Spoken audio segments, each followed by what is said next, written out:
제가 전에도 말씀드렸는데요. 이거 당대표, 이거 정말 3D 중에서도 3D입니다. 누가 억지로 시켜도 다시 하고 싶지 않습니다. 소박한 소원이 있는데 들어주시면 안 될까요? 연임을 하기로 한 거 아닌가요? 연임 얘기는 어떻게 돼가고 있어요? 입장을 밝힌 적은 없는데 네. 제가 연임하셔라. 그리고 대선 주자로서 당대표로서 같이 겸임하는 것이 효율적이고 연임을 해야 되는 상황으로 가고 있지 않나.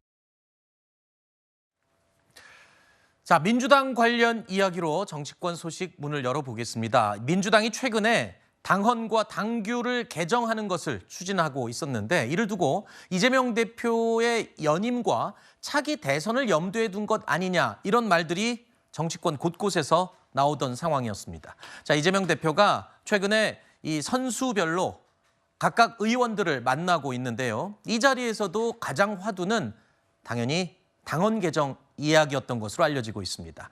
대선 출마 시에 사퇴 시한 1년 전에 사퇴해야 된다는 것을 바꿀 수 있다라는 게 핵심 내용이었는데요. 자, 이 부분에서 오해가 있었다라는 취지의 발언이 또 오고 갔다라고 얘기하고 있습니다. 알려지기로는 당연히 지금 이재명 대표의 1인 체제로 신속하게 움직이는 줄 알고 있었는데 글쎄요, 생각보다는 이 반대 의견이 많이 나오는 것 같아요, 내부에서. 뭐 민주정당이니까요. 의견을 수렴하는 과정에서 다양한 의견이 나올 수 있는 것이고요. 특히 다선 의원들 중심으로는 국회 활동을 이재명 대표보다 훨씬 길게 하신 분들이 아무래도 이런 부분이 우려스럽다, 뭐 저런 부분이 우려스럽다 이런 의견을 가감없이 전달하는 것으로 알고 있습니다. 아무래도 SNS나 이런 데를 통해서 뭐 공개적으로 입장을 표명하시는 것보다는 이재명 대표를 직접 만났을 때 본인의 경험을 통한 진지한 의견 전달을 하는 것이 좀 더 실효적이라고 생각하셔서 다들 전달을 하는 것 같고요. 다만 그분들도 뭐 오해하고 있다 이런 부분들이 대표적인 게 뭐냐면 지방선거 공천권 행사를 위해서 결국 지금 개정하는 것 아니냐 이 부분인데 그것과는 좀 다르다. 왜냐면은 지금 민주당 같은 경우는 대선 1년 전 국민의힘 같은 경우는 1년 반 전에 사퇴 시한이 있지 않습니까? 근데 국민의힘은 근데 예외 조항이 있습니다. 근데 민주당만 예외 조항이 없습니다. 그렇게 됐을 때 뭐 좀 돌발 상황이 발생했을 때 당대표를 맡고 있는 사람은 사실상의 피선거권이 박탈되고 제한당하는 그 경우가 발생할 수 있기 때문에 그런 차원에서 예외 조항을 두는 것이지 아마 지방선거를 앞두고 뭔가 아무 일이 일어나지 않았는데 지방선거 때문에 뭔가 그 사퇴 시한을 좀 연기하자 이런 식의 논의가 그 2년 뒤에 만약에 이루어지게 된다면 아마 내부에 강한 비판이 있을 거기 때문에 그건 아니다라는 그런 오해들을 푼 것으로 알고 있습니다. 1차적으로 나왔던 지적이 바로 이거였습니다. 공천권까지 지방선거 다 휘두르고 당 대표 임기 다 채우고 그러고 갈 거냐. 아무리 이 1인 체제로 가는 것도 좋다 하지만 그건 너무한 거 아니냐는 일부 내부 지적이 있었다라는 그 내용에 대해서 지금 해명을 하고 설명을 한 게 아니냐라고 하는데요. 핵심은 이거 말고 하나가 더 있습니다. 자, 당원 당규 개정 TF 단장을 맡고 있는 장경태 최고위원이요. 당 대표 사퇴 기한을 변경할 수 있다는 예외 규정을 두는 것에 대해서 대통령 탄핵 같은, 그러니까 대통령 선거가 1년 당겨져서 조기에 치러질 수 있는 이 상황을 염두에 둔 것과 관련된 이야기를 했기 때문이죠. 당대표와 최고위원이 대선에 출마하고자 할 경우 선거 1년 전까지 사퇴할 것을 규정하고 있습니다. 이 규정은 삭제하거나 변경하는 것이 아니고요. 상당한 사유가 있을 시에 당무위 의결로 달리 정할 수 있도록 하는 예외 규정을 만드는 부분이다. 대통령 탄핵이나 그런 것 별도의 상황을 산정하고 있지 않습니다. 장경태 최고위원이요. 의원들과 모인 자리에서 알려지기로는 기사 내용을 보면 대통령 탄핵 가능성을 염두에 둔 것이다라는 설명을 한 것으로 지금 기사에 보도가 되고 있거든요. 장경태 위원의 얘기를 들어보면요. 최근에 민주당의 정치 행보를 쉽게 이해할 수 있습니다. 그러니까 민주당은 기승전 조기 대선으로 가는 정치 공세를 우리 정부와 당에 하고 있는 겁니다. 지금 얘기되고 있는 것처럼 야권에서는 최상병 특검 또는 김건희 여사를 둘러싼 특검 법안을 강행 처리하고 이것이 현실화됐을 때 여기에서 나오는 부수적인 문제들을 잡아서 여론몰이를 하고 그 여론을 바탕으로 해서 탄핵까지 추진하면 조기에 대선을 치를 수 있고 그것이 결국에는 이재명 대표의 사법 리스크가 현실화되기 전에 대선으로 연결되면 네. 이재명 대표의 대권 가도에 지장이 전혀 없을 것이다라는 생각을 하고 있는 거죠. 네. 그러니까 그런 속내를 전혀 숨기지 않고 공공연히 얘기할 정도로 민주당은 지금 정치 공세를 강화해서 여하튼 이번 우리 정부를 조기에 좀 단축시키겠다라는 의도를 드러낸 것이라고 보고 있습니다. 네. 일각에서는 그런 지적도 있어요.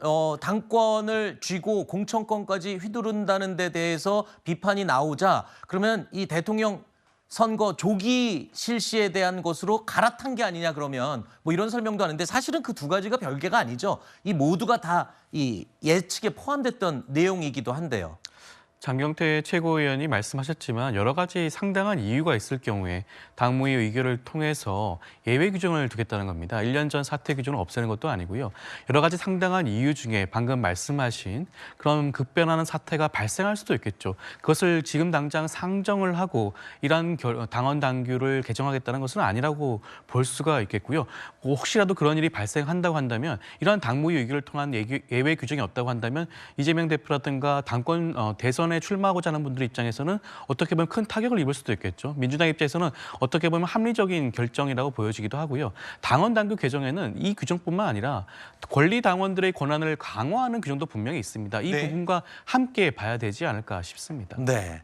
근데 이걸 뭐 별도의 얘기라고 할 수 없다고 얘기를 제가 말씀드린 이유가 뭐 공천권을 휘두르던 끝까지 가지고 있던 아니면 조기 대선을 염두하던 결론은 이재명 대표로 집중이 되는 것이거든요. 그렇지 않습니까? 지금 뭐 당원 당규 개정을 하는 뭐 TF 단장부터가 이미 친명 인사로 들어가 있는 것이고 아무래도 대권을 이재명 대표가 준비를 하는 과정에 있어서 민주당이 그 절차를 조금 더 편안하게 만들어주는 것을 지금부터 시작하는 게 아닌가 싶은데요. 이번에 총선 공천 과정에서도 결과적으로는 뭐 더민주혁신회의라든지 이런 원에 있었던 친명계 인사들이 31명이 대거 원 내로 들어오지 않았습니까? 그럼 이분들이 이 안에서 4년 동안 굉장히 큰 힘을 발휘를 하게 될 것인데 지방선거 과정에서의 공천권도 이번에 비명 행사 이런 것처럼 다시 한번 그 이재명 대표가 휘두르게 된다면 지방선거 같은 경우는 2026년 6월에 있거든요. 그렇다면은 지금 대선은 27년 3월에 있기 때문에 원래는 26년 3월 정도에는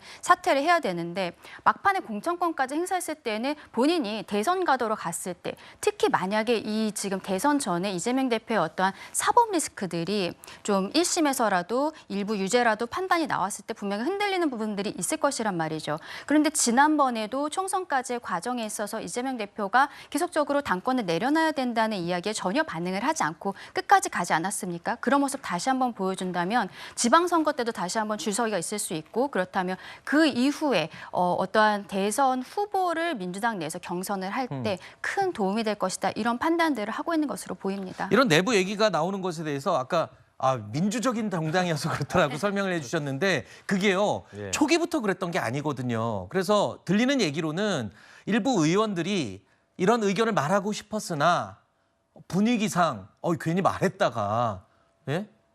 좀 이상하게 눈총받고 이럴까 봐 말을 못하다가 지금 중진 이상 의원들이 이거 의견을 제시하니까 이제 와서 사람들이 얘기를 내부적으로 이견을 내는 게 아니냐 이런 지적도 있어요.